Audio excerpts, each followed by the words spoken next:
계시록 11장을 봉독했습니다. 3절, 4절 하겠습니다.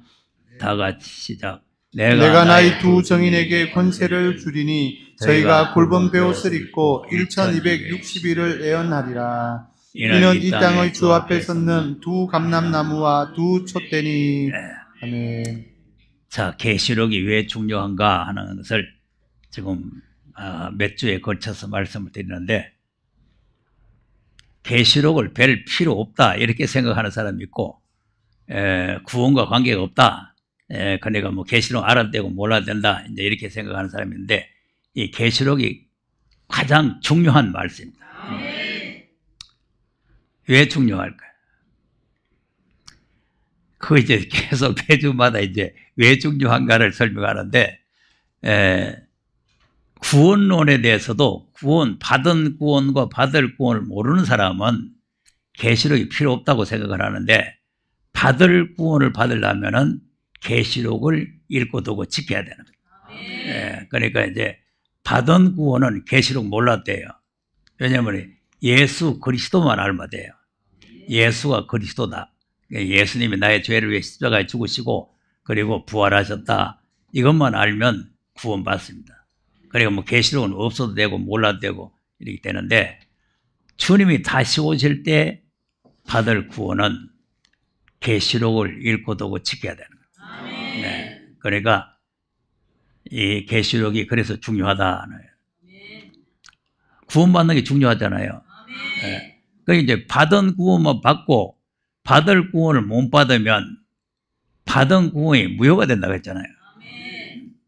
그러니까 이제 이스라엘 백성들이 애굽에서 구원을 받아 나와가지고 광야에서 은혜도 많이 받고 했는데, 받을 구원, 가나안 땅에 못 들어가면은 거의 무슨 뭐 구원 받은 거, 뭐 은혜 받은 거, 뭐 홍해 건넌 거 다 소용없는 거예요. 그러니까 우리가 지금 하나님 앞에 뭐 은사 받았다, 무슨 뭐 은혜 받았다, 뭐 했다, 뭐 구원 받았다, 이게 다 다시 오실 예수님 못 만나면 소용없는 거예요. 뭐 거의 뭐 천국 갔다 왔다 지옥 100번 갔다 와도 소용없는 거예요. 그러니까 다시 오실 예수님을 만나서 그 나라에 들어가야 그것이 이제 받을 구원이죠. 받을 구원. 이제 그것이 이제 구원과의 관계가, 이제 받을 구원과의 관계가 있기 때문에 계시록이 가장 중요하다 이런 말이고. 그런데 이제 받을 구원을 받으려면은 하나님께서 그냥 예수 믿는 사람 몽땅 다 이렇게 데려가면은 뭐 걱정할 게 없겠는데, 분리를 하는 거예요. 에서와 야곱을. 그러니까 이제 이 계시록이 에서와 야곱을 분리하는 말씀입니다. 그러니까 오늘 이제 읽지는 안 했지만은 1절을 보면은 경배하는 자를 청량하라 그래요. 2절에 보면은 청량하지 말라는 사람이 있죠. 그러니까 이제 1절의 사람이야 되느냐, 2절의 사람이 되느냐, 이제 이게 또 중요한 거죠. 2절의 사람은 청량이 안 되죠. 네, 그게 에서란 말이에요. 에서는 청량이 안 돼요. 야곱만 청량이 되나. 그러니까 이제 야곱이 돼야 주님이 이루시는 나라. 주님이 이루시는 나라가 어디냐면은 야곱이 들어가서 사는 동네예요. 주님이 탄생이 야곱의 집에 왕노하려고 하죠. 한번 탄생을 한번 보세요. 누가복음 1장 32절에서 한번 보세요. 예수님의 탄생도 지금 몰라요. 예수님 탄생도 지금 현재 이제 신학이라든지 오늘날 교회가 시작. 저가 큰 자가 되고 지극히 높으신 이의 아들이라 이끌 것이요 주 하나님께서 그 조상 다윗의 위를 저에게 주시리니 영원히 야곱의 집에 왕노로 하실 것입니다. 그 나라가 무궁하리라. 자, 이게 지금 예수님이 초래 탄생할 때 예수님이 탄생을 하시는데, 천사가 마리아에게 이제 네가 잉태해서 아들을 낳게 되는데, 이분은 거룩한 부이다. 하나님의 아들인데, 이 믿음의 조상 아브라함의 그 후예인이 다윗의 왕국에 앉아서 왕노를 하게 되는데, 그러면 다윗의 위에 앉아서 왕노를 하는데 어디서 왕노를 하냐니까 야곱의 집에서 왕노를 한다. 그럼 지금 초림의 예수님은 야곱만 생산하는 게 아니잖아요.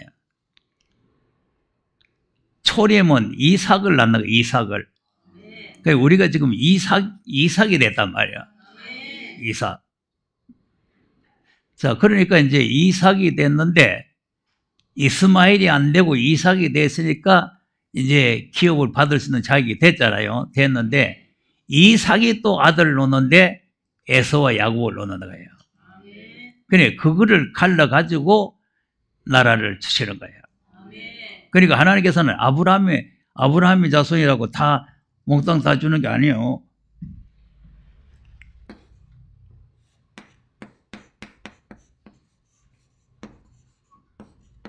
아브라함은 우리가 영적으로 말하면은 하나님 아버지 격이에요. 하나님 아버지.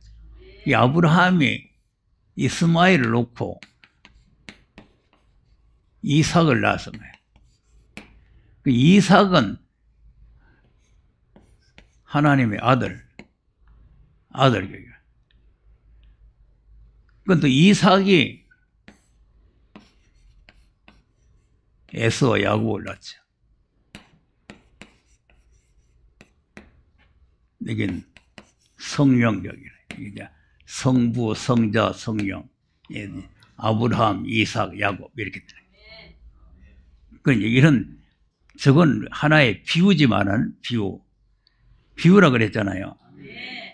갈라디아 4장의 23절 이하에 보면은 이 사건이 비유라 그랬어요. 비유. 그러니까 이제 주님이 다시 오셔서 이제 왕노를 하는데 누구 집에 와서 하냐니까 이 야곱의 집에 여기 와서 한다는 거예요. 야곱의 집. 그리고 우리가 이제 야곱이냐 에서냐 이걸 갈라야 돼. 그걸 이제 다른 각도로 하면은 알곡이냐 쭉정이냐 이렇게 가르는 거죠. 알곡이냐 쭉정이냐. 그러니까 이제 알곡도 같은 씨에서 씨가 같아요. 씨는 같은데 알곡이 있고 쭉정이가 있단 말이에요. 그 이것도 마찬가지예요. 씨는 같은데 에서가 있고 야곱이잖아요. 씨는 같아. 똑같은 한 씨에서 난.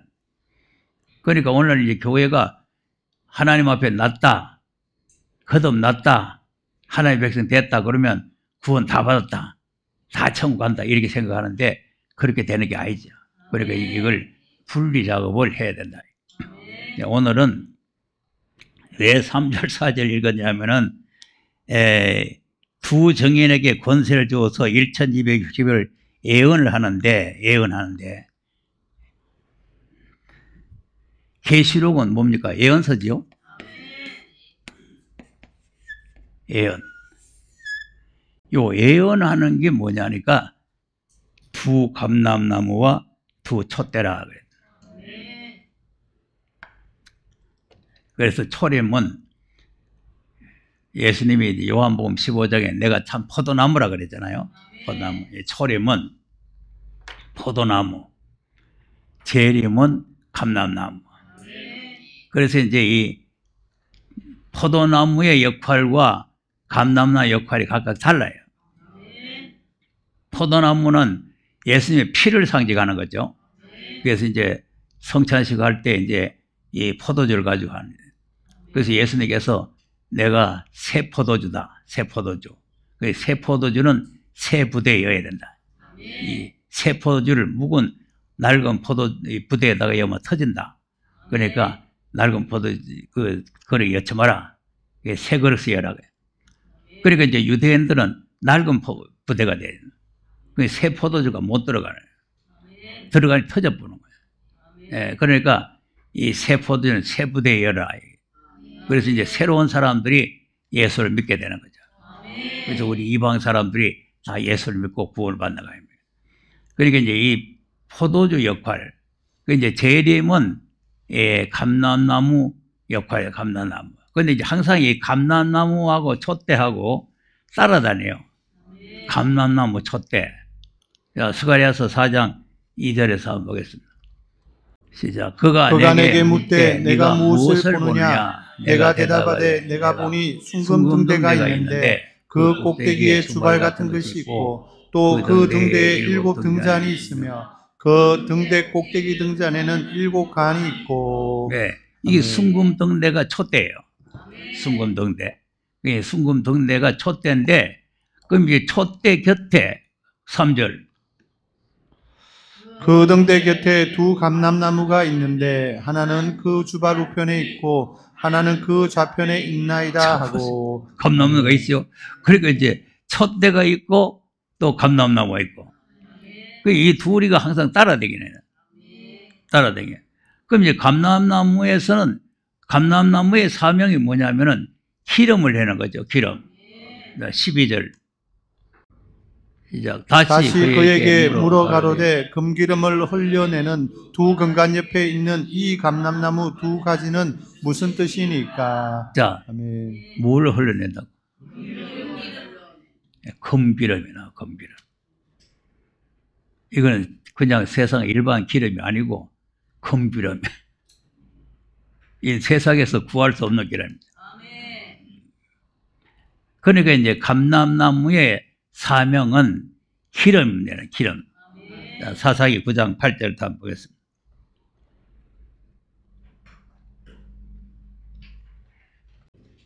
시작. 하루는 나무들이 나가서 기름을 부어 왕을 삼으려 하여 감람나무에게 이르되 너는 우리 왕이 되라 하매. 그랬더니 감람나무가 그들에게 이르되 나의 기름은 하나님과 사람을 영화롭게 하나니 내가 어찌 그것을 버리고 가서 나무들 위에 요동하리오 한지라. 자, 보세요. 감람나무 보고 네 우리 왕이 좀 돼달라 그래. 나는 기름을 내서 하나님과 사람을 영화롭게 하는 것이다. 근데 왜 내가 그걸 사명을 버리고 가서 왕노를 하겠나? 에이! 자기 사명을 바로 알아야 돼요. 사명을 모르면 헛짓을 하는 거예요. 자기가 뭐를 해야 되는 건지 사명을 잘 알아야 되는 거예요. 그러니까 우리가 이 결단, 이 뭐 판단력 이런 걸 잘 해야 되는 거예요. 그러니까 하나님께서는 이 감람나무의 사명이라는 게 뭐냐? 감람나무가 자기는 기름을 가지고 하나님과 사람을 영원롭게 하는 거다. 예. 그러니까 이제 감람나무 사명이 기름이라고 말이에요. 기름. 포도나무의 사명은 사람과 하나님을 기쁘게 하는 거죠. 12절 보세요. 나무들이 또 포도나무에게 이르되 너는 와서 우리의 왕이 되라 하며 포도나무가 그들에게 이르되 하나님과 사람을 기쁘게 하는 나의 세수를 내가 어찌 버리고 가서 나무들 위에 요동하리오 한지라. 네. 자, 포도주는 뭘 하는 거예요? 하나님과 사람을 기쁘게 하는 내 새술, 새 포도주란 말이죠. 내 새 포도주를 내가 버리고 어떻게 사람, 그 왕이 되겠나. 이 사명, 자기의 사명, 자기의 위치를 잘 알아야 되는 거죠. 자, 그러니까 이제 오늘은 왜 지금 기름이 필요하지, 기름을 중요하게 생각해야 되느냐 하면은 주님이 재림하실 때는 슬기 있는 처녀들이 주님을 맞이하고 미련한 처녀들은 주님을 못 맞이하는 거죠. 그러면 슬기 있는 처녀들은 뭡니까? 기름이 준비된 거죠. 마태복음 25장 한번 보세요. 아는 내용이지만은 이 내용을 잘 알아야 돼요. 왜냐하면 그냥 이 슬기 있는 처녀들은 예수 믿는 사람이고 미련한 처녀는 거듭 못난 사람, 그냥 책만 들고 교회 다니는 사람이다 있다고 소리들 하는데 그거는 잘못된 거예요. 내가 뭐라고 했어요? 미련한 자가 믿음 좋다고 했어요? 슬기 있는 자가 믿음 좋다. 그러니까 천지강산에 미련한 자가 믿음 좋다고 하는 사람은 아무도 없어요. 그 왜 그러냐? 이 사람들은 지금 이 미련한 처녀가, 슬기 있는 처녀가 뭔지를 잘 몰라서 그런 거예요. 믿음이 좋으면 좋을수록 이 말씀을 안 듣습니다. 왜? 믿음으로 구원 다 받았어요. 나 구원 받았네, 너 구원 받았네, 우리 구원 받았네 그러고 있으니까 믿음으로 다 구원 받는. 예. 믿음으로 가는 나라 하나님 나라에 오직 믿음, 오직 믿음, 오직 믿음. 지금은 오직 믿음입니다. 율법을 행함으로 하는 게 아니고 오직 예수를 믿음으로 구원받는 거예요. 그리고 여기 또 잘못 들으면 또 뭐 행함으로 뭐 구원받나 뭐 이러는데 지금 초림은 오직 믿음이에요. 오직 믿음. 자, 한번 보겠습니다. 로마서 3장 21절 한번 보겠습니다. 이제는 율법 외에 하나님의 한 의가 나타났으니 율법과 선지자들에게 증거를 받은 것이라. 곧 예수 그리스도를 믿음으로 말미암아 모든 믿는 자에게 미치는 하나님의 의니 차별이 없느니라. 자, 오직 믿음이죠. 그래서 지금 신학은 뭐냐면은 의신득이, 의신득구 뭐 이렇게 하는 거죠. 오직 믿음으로 이롭게 되고 오직 믿음으로 구원을 받고 오직 믿음. 그래 이걸 법제화 시켰어요. 27절. 그런즉 자랑할 때가 어디뇨 있을 수가 없느니라. 무슨 법으로냐 행위로냐 아니라 오직 믿음의 법으로니라. 자, 법제화를 시켰죠. 그냥 믿으면 된다는 게 아니고 이 믿음의 법을 세워. 그다음 그러므로 사람이 의롭다 하심을 얻는 것은 율법의 행위에 있지 않고 믿음으로 되는 줄 우리가 인정하노라. 자, 아멘. 행위에 되는 게 아니고 율법을 행해서 되는 게 아니라 오직 믿음으로 되는 줄을 우리가 인정한다. 확실하게 했잖아요. 하나님이 그냥 믿으면 된다 하는 게 아니고 법을 세워버려. 법을. 그러니까 믿으면 구원, 안 믿으면 멸망. 여기 지금 초림이에요. 초림. 그런데 이 사상이 딱 박혀가지고 2000년 동안 박혀 있으니까 믿음으로 이렇게 이롭게 되고 믿음으로 구원 다 받았는데 뭘 또 계시록 뭐 이런 거 하느냐. 그러니까 이제 뭐 별 필요 없는 거로 이렇게 생각하는 거죠. 그래서 이제 미련한 처녀는 요 사상이 딱 들어있네. 요 사상이 딱 들어있기 때문에 더는 필요 없다. 더는 없다. 믿음 외에는 아무것도 없다. 그리고 얼마나 믿음 좋아요. 그 믿음 때문에. 그래서 내가 이제 우리 중국 가서 내가 일했더만은 지금 우리 교회 왔는데 집사가 저녁에 내가 그 말 했는데 집에 가서 밤새도 고민했는데 미련한 처녀가 믿음 좋다고 하는 게 이후 뭐 도무지 자기는 이해가 안 돼요. 새복기도 나오지만 대판 나는데 질문하는 거예요. 어제 목사님이 그 미련한 처녀 믿음 좋다고 했는데 한번 밤새도 생각해도 이해가 안 된다 이거죠. 그래서 내가 새복기도 때 내가 고함을 질러버렸지. 무슨 고함을 질렀냐면 바울이 왜 예수를 핍박했느냐. 율법에 대한 확신이 있기 때문에 예수 믿을 필요가 없다고 생각했나 봐요. 난지 8년 만에 할례 받고 믿음이 좋았잖아요. 그러니까 율법의 믿음이 좋으니까 은혜의 믿음을 배반하는 거 안 믿는 거죠. 한번 갈라디아 1장 13절 한번 보세요.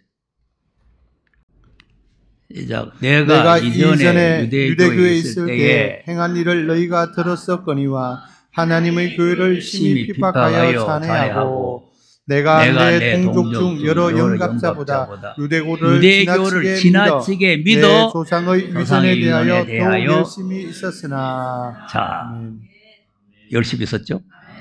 지나치게 믿음이 좋았단 말이에요. 유대교를 믿는 믿음이 너무 좋았기 때문에 예수 믿는 믿음을 배반했다는 거예요. 오늘 현재는 또 초림 예수를 믿는 믿음이 너무 좋으면은 재림에 대한 이 말씀을 갖다가 배반하는 거예요. 배척하고, 핍박하고, 대적하고. 그러니까 이제 우리가 이 말씀을 제대로 잘 깨달아야 되는 거죠. 깨달아야 되는데 지금 초림은 오직 믿음이라는 거예요. 그러니까 이제 이거 제 계시록을 배우다 보면은 그럼 왜 초림에 대한 믿음의 얘기는 안 하느냐 이렇게 이제 하는 분이 있는데 우리 그걸 믿고 있는 사람들이 이 말씀 받아야 되거든요. 초림에 예수님을 안 믿는 사람은 이 말씀을 알아듣지도 못합니다. 이건 교회들에게 하지 말고 주의 종들에게 하는 말씀 아닙니까? 그 예수도 안 믿는 사람이 어떻게 알아듣겠어요?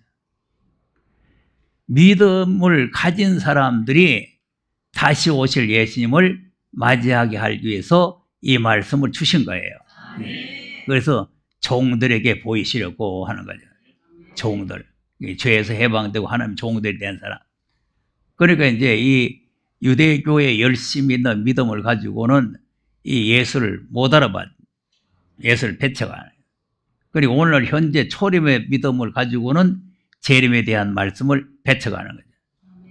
그러니까 그런 원리를 알면 어려울 게 아무것도 없어요. 어려울 게.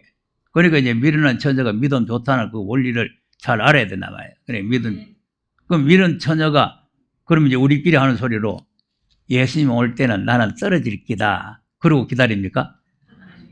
미련한 처녀가 예수님 오시면 나는 너 모르겠다 하고 내 쫓아볼 기다.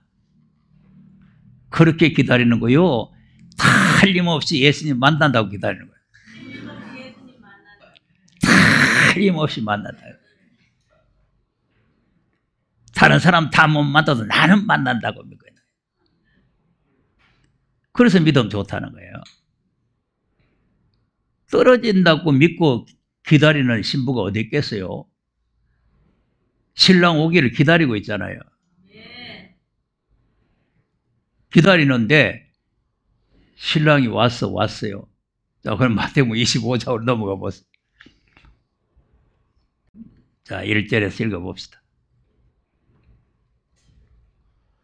시작. 그때 천국은 마치 등을 들고 신랑을 맞으러 나간 열 처녀와 같다 하리니. 자, 이게 이제 처녀를 또 알아야 된다 그랬죠? 그러니까 이 처녀라는 게 예수를 믿는 사람이에요. 예수를 믿는. 자, 고린도 후서 11장 2절 한번 보세요. 시작. 내가 하나님의 열심으로 너희를 위하여 열심 내노니 내가 너희를 정결한 처녀로 한 남편인 그리스도께 드리려고 중매함이로다. 자, 아멘. 무슨 처녀로? 한 남편이 그리스도에게 중매했죠? 그러니까 그걸 이제 미련한 처녀를 불신자니 뭐 거듭나지 못한 자니 뭐 교회 다니면서 있다고 소리하면 안 된단 말이에요. 정결한 처녀로 예수님에게 중매받아 온 사람이요. 예수님과 결혼할 수 있는 대상자예요. 그러니까 이 처녀들이라는 거를 우리가 그냥 뭐 교회를 다니는 사람이니 뭐 이런 사람을 아는 게 그거 잘못된 거예요. 틀림없이. 그러니까 이 처녀들이 기름 준비 안 해도 나는 주님을 만나서 결혼한다 이렇게 생각하죠. 예수님께서 결혼한다고 도장 딱 찍어놨잖아요. 우리 신부로 간택을 해놨잖아요. 자, 그러면 또 다시 마태복음 25장에 가보세요. 2절입니다. 2절. 자, 시작. 그 중에 다섯은 미련하고 다섯은 슬기 있는지라. 미련한 자들은 등을 가지되 기름을 가지지 아니하고 슬기 있는 자들은 그릇에 기름을 담아 등과 함께 가져갔더니. 네. 아멘. 자, 그릇에다가 기름을 담았죠. 그러니까 이거 이제 그릇이 지금 등 자체에 기름이 있는 거예요. 등 자체에.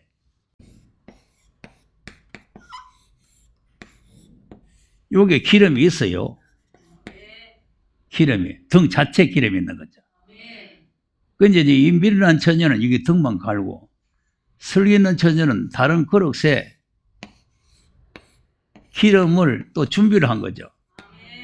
이 둘을 가져야 되는. 둘을. 근데 이제 하나만 가지느냐, 둘을 가지느냐, 이게 이제 중요한 거죠. 그러니까 이게 슬기 있는 자들은 그릇에 기름을 담았죠? 그릇에 기름을 담아. 그래서 함께 가져갔다. 함께. 그러니까 이걸 이제 우리가 쉽게 얘기하면 아까 오직 믿음이라고 그랬죠? 지금 우리는 오직 믿음으로 구원받는 거 아닙니까? 그 믿음인데 여기에서 행함이 따라가는 거예요. 계시록은 지켜라고 했기 때문에 행함이 따라가는 거예요. 말씀 준행이죠. 초림의 구원을 믿음과 행함으로 받는 게 아닙니다. 이건 내가 수차례 말씀드렸어요. 초림은 오직 믿음뿐이라 그랬잖아요. 행함은 들어가면 안 됩니다. 행할 수도 없고. 자, 에베소서 2장 4절 보세요. 시작. 긍휼에 긍휼에 풍성하신 하나님이 우리를 사랑하신 그 큰 사랑을 인하여 허물로 죽은 우리를 그리스도와 함께 살리셨고 너희가 은혜로 구원을 얻은 것이라. 예. 아멘. 허물로 죽었죠. 죽은 사람이 무슨 행함이 있습니까? 나사로가 죽어서 무덤에 가서 나흘 돼서 썩었는데 무슨 행함으로 거기 살아나와요? 100% 하나님의 은혜입니다. 하나님의 주권적인 은혜. 그래서 하나님의 긍휼에 풍성하신 하나님의 사랑하신 그 큰 사랑을 인하여 허물로 죽은 우리가 살아났는데 은혜로 구원을 얻은 것이다. 은혜. 8절에 보면 또 뭐라고 해요? 시작. 너희가 그 은혜를 인하여 믿음으로 말미암아 구원을 얻었나니 이것이 너희에게서 난 것이 아니요 하나님의 선물이라. 자, 아멘. 믿음이죠? 은혜죠? 은혜와 믿음, 이게 같이 결합이 돼서 이것이 하나님의 주권적 은혜라는, 주권적 은혜. 주권적 은혜인데 우리가 믿음은. 그러니까 내가 이제 예수님이 십자가에 달릴 때 이 사람이 예수님하고 같이 낙원 갔잖아요. 그럼 어떻게 가느냐? 믿음, 은혜. 이 하나님의 은혜로, 하나님 믿음으로. 이 사람의 행위는 아무것도 없어요. 도둑질밖에 없어요. 행위는 도둑질, 가벼질밖에 없어요. 아무것도 행하지 않았는데 주님과 같이 낙원을 가는 거죠. 어떻게 가느냐? 하나님의 은혜로 가는 거죠. 믿음으로 가는 거예요. 그러니까 이 믿음과 은혜가 같이 우리 죽어서 우리는 할 수 없는데 하나님의 주권적인 은혜로 우리가 구원을 받았다. 이 하나님의 선물이다. 이게 지금 우리가 받는. 그러니까 행위는 들어가면 안 되는 거예요. 그럼 이제 구원을 받았기 때문에 살아났기 때문에 죄 허물로 죽었던 우리가 살아났잖아요. 구원을 얻었다는 것은 우리가 그리스도와 함께 살았다는 거 아닙니까? 그리스도와 함께. 자, 4절 다시 보세요. 5절이고 5절. 허물로 죽은 우리를 그리스도와 함께 살리셨고 너희가 은혜로 구원을 얻은 것이라. 우리 살았다는 거예요. 예수님이 십자가에서 죽으셨다가 부활하실 때 우리도 같이 살아났다는 거예요. 그래서 우리가 이제 구원받은 게 언제냐, 이제 중생파들, 구원파들이 우리한테 이렇게 물어보잖아요. 물어보면은, 글쎄, 이거 언제 받았더라. 성령이 충만하게 임해서 막 감동과 눈물 찔찔 흘릴 때 그때 받았나. 뭐 이래가지고 지금 날짜를 잘 몰라요. 그것도 또 언제 받았다. 자기가 이제 예수 믿는 날짜를 또 말하면은 몇 시에 받았나 이래 또. 또 그러면 뭐 또 무슨 말씀으로 받았나 이래. 이 중생파들이 꼬집꼬집 들어옵니다. 우리가 이런 걸 잘 알고 있어야 돼요. 네. 그리스도와 함께 살았다, 시끄럽다 이래야 돼요. 그 딴소리 자꾸 하면은 뭐 몇 년도 몇월 뭐 우리 은혜 받은 거, 뭐 교회 나갔던 거, 처음에 예수 믿던 거 이런 거 얘기했다가는 다 잡혀가지고 또 구원파로 끌려가요. 중생파로 끌려간다. 그러니까 언제 구원받았냐? 그리스도와 함께 받았다. 그리스도 살아날 때 우리가 받았다. 그러니까 우리가 이 구원론도 바르게 알아야 된다. 그러니까 이제 초림의 구원은 지금 우리가 행함으로 구원받는 게 아니고 오직 믿음으로 하나님의 은혜로 구원을 받는 거다. 예, 그러니까 이제 여기 행위가 따라갈 수가 없다. 그러니까 이제 여기는 오직 믿음만 가지고 있는. 그러니까 지금 다 이제 학자들이고 뭐 신학자들이고 목회자들이 오직 믿음으로 구원 다 받았다. 구원 다 받았다.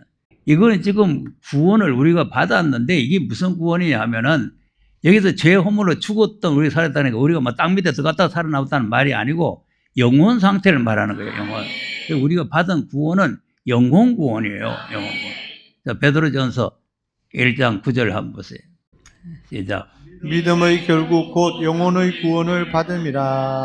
아멘. 믿음의 결국이죠? 예. 네. 여기 행함의 결국이 아니고 믿음의 결국이야. 그러니까 이 행함은 필요 없고 믿음의 결론이 뭐냐? 믿음의 결론이 영혼의 구원을 받음이라. 받을 것도 아니고 받아버려. 예, 그러니까 이제 우리가 지금 현재 우리가 받은 구원이라는 거는 영혼의 구원. 그러니까 여러분 이제 걱정할 게 없어요. 지금 저한테 이제 자꾸 질문이 오고 하는 장로님 한 분 계시는데 지금 이래 믿어가지고 지금 하나님 나라에 갈 수가 있겠느냐 뭐 어쩌고 자꾸 이러는데 여러분 우리 영혼 구원을 이미 받아놨기 때문에 오늘이라도 여러분이 이제 육체가 무너지면은 소천합니다. 하나님 나라에 가는 거예요. 육체가 무너지면. 그러니까 아무 걱정할 거 없어요. 계시록 알았다고 하는 게 아니고 계시록 몰랐대요. 예수 믿으면 우리 영혼은 이미 구원 받아놓은 거예요. 그러니까 이제 받아놓은 구원이 취소되는 게 아니고 이제 구원이 그대로 남아있는데 취소가 언제 되느냐? 재림 때까지 이제 이 말씀을 못 받아들이면 그러면 그거 이제 주님을 못 맞이하고 그 나라에 못 들어가면은 받았던 구원이 뭐 소용없잖아요. 예. 여기 들어가야 목적이 달성되는 거죠. 목적이. 그러니까 이제 애굽에서 구원받아 나온 거는 구원 받아버렸어요. 다시 애굽으로 안 돌아갑니다. 구원 받아버렸어요. 받아본 구원이 있고 받아야 될 구원이다. 예. 그러니까 이제 우리가 지금 다시 오실 예수님 만나서 그리스도의 나라에 들어가야 되잖아요. 그때는 가나안 땅에 들어갔지만은 자 보세요. 그런 것도 잘 알아야 돼요. 모세는 초림의 상징입니다. 소림의 상징. 그러니까 양의 피로 애굽에서 구원해 내는 거죠. 그 요수아는 재림의 상징이에요. 가나안 땅으로 데리고 들어가는 거죠. 그런데 그때는 모세와 요수아 두 사람이 있었지만 예수님은 한 분인데 초림과 재림이란 말이에요. 네. 그러니까 그 역할이 다른 거예요. 초림의 역할과 재림의 역할이 다르다. 네. 그러니까 그런 원리를 우리가 바로 알아야 돼. 그러니까 영혼 구원을 받아놓고 다 받았다 그만. 이 사람은 영혼 구원을 받았는데 이 사람이 주님 오시기 전에만 소천했으면은 하나님 나라에 가는데 악착하지 안 죽고 살아있다가 주님이 오시니까 주님이 모른다고 내줬잖아요. 그러니까 이제 우리가 이 말씀이 깨달아지면은 주님 오실 때까지 살아남는 게 복이고, 주님 만나서 그 날에 들어가야 되잖아요. 그러니까 지금 우리의 믿음이 결국 영혼 구원 받는 거예요. 자, 3절 또 가서 보세요. 3절. 시작. 찬송하리로다 우리 주 예수 그리스도의 아버지 하나님이 그 많으신 긍휼대로 예수 그리스도의 죽은 자 가운데서 부활하심으로 말미암아 우리를 거듭나게 하사 산 소망이 있게 하시며. 네. 여기 이제 거듭나게 했다는 말이 다시 살렸다는 말이에요. 거듭 태어났다. 다시 태어났다. 다시 살아났다. 이런 말이죠. 그런데 이제 이거 다시 살아난 거에 구원 다 받는 게 아니고 소망이에요. 소망. 그런데 이제 언제 거듭난 사람들이 언제 이제 구원이 완성이 되느냐? 5절이에요. 너희가 말세에 나타내기로 예비하신 구원을 얻기 위하여 믿음으로 말미암아 하나님의 능력으로 보호하심을 입었나니. 자, 언제 나타낸다고? 요 말세는 재림 말세예요. 그러니까 그때 이제 우리가 구원을 얻기 위해서 지금 하나님이 우리를 보호하고 계신다는 거예요. 네. 그러니까 이제 이 구원에 이르기 위해서는 우리가 영적으로 성장을 해야 돼요. 자, 2장 2절 가서 보세요. 시작. 갓난 아이들 같이 순전하고 신령한 뜻을 사모하라. 이는 이로 말미암아 너희로 구원을 이루도록 자라게 하려 함이라. 자, 구원을 이루도록이죠. 그러니까 이제 구원을 다 받았다고 자꾸 주장하는 이 설교를 듣다 보면은 이런 말씀이 또 헷갈리는 거예요. 구원을 다 받았는데 무슨 구원에 이르도록 자라느냐? 예?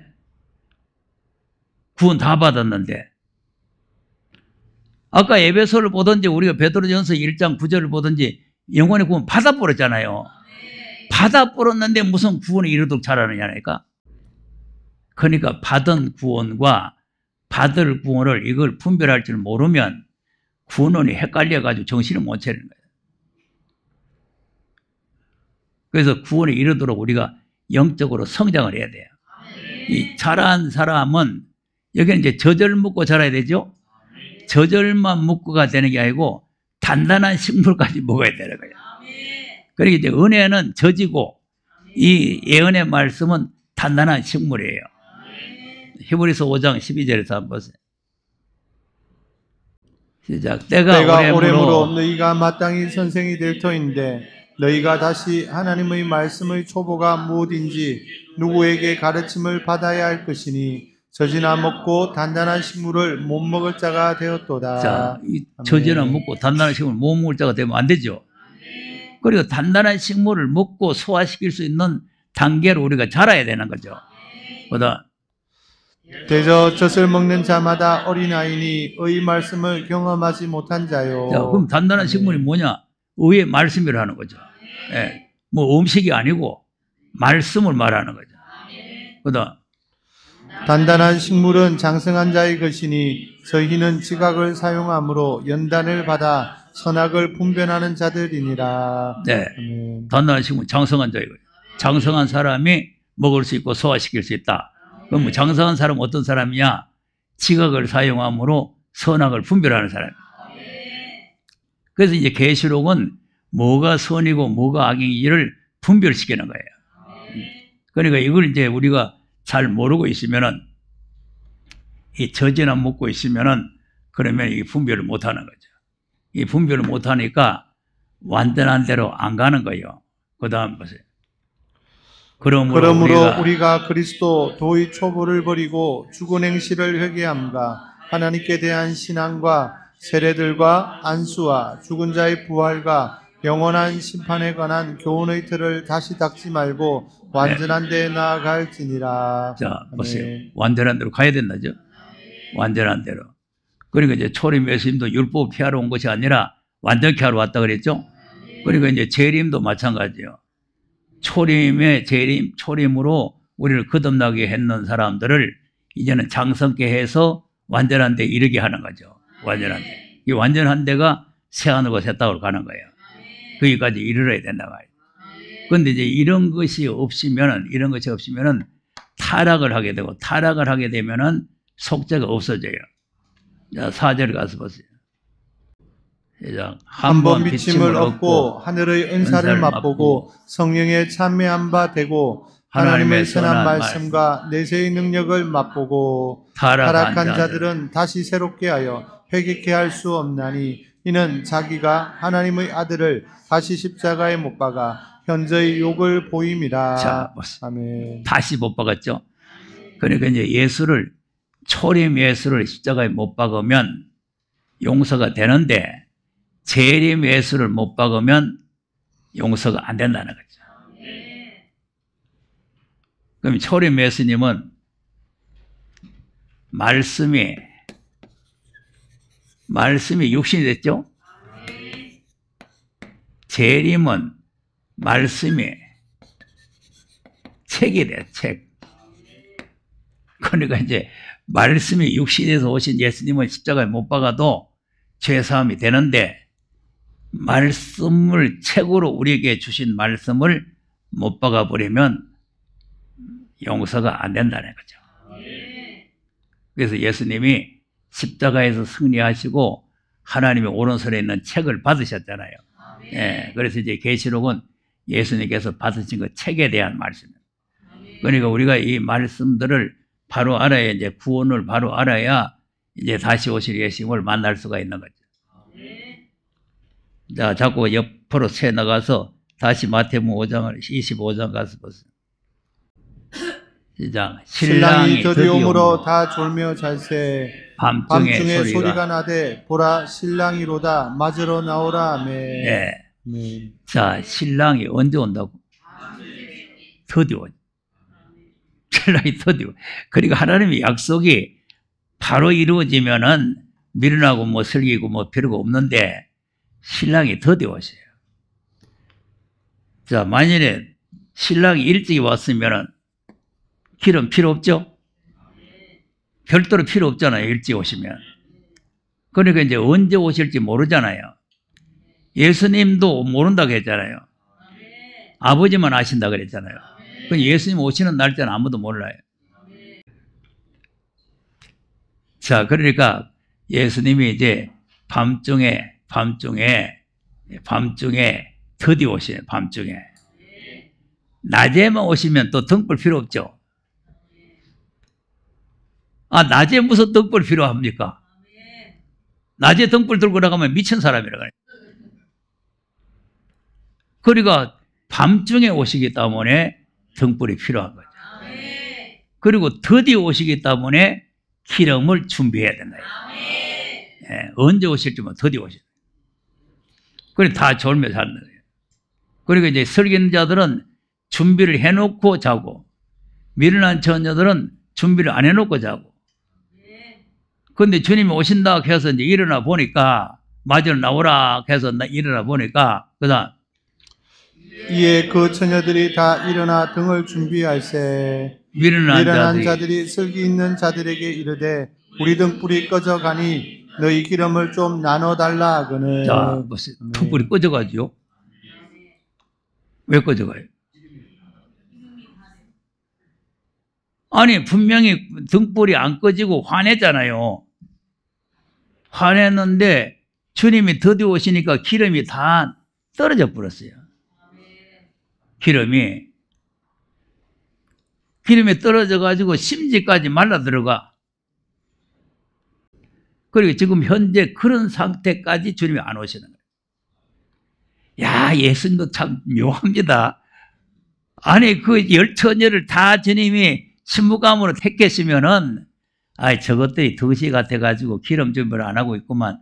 등불이 꺼져가는만 빨리 가야 되겠다. 그리고 빨리 오셨으면은 열 처녀가 다 만났을 거 아니에요. 예수님이 등불 꺼지는 걸 알까요? 모를까요? 아시면서 왜 빨리 알아요? 아시면. 자, 그러니까 우리 이 마지막 다시 오실 예수님을 만나려면은 자유의지를 바르게 사용해야 돼요. 그러니까 이 초림은 우리 자유의지가 필요 없고 하나님의 주권적인 은혜지만 재림의 주를 맞이하려면은 우리 자유의지를 가지고 하나님께서 하라는 대로 해야 되는 거죠. 하라는 대로 안 하면 다시 오실 예수님 못 만나는 거죠.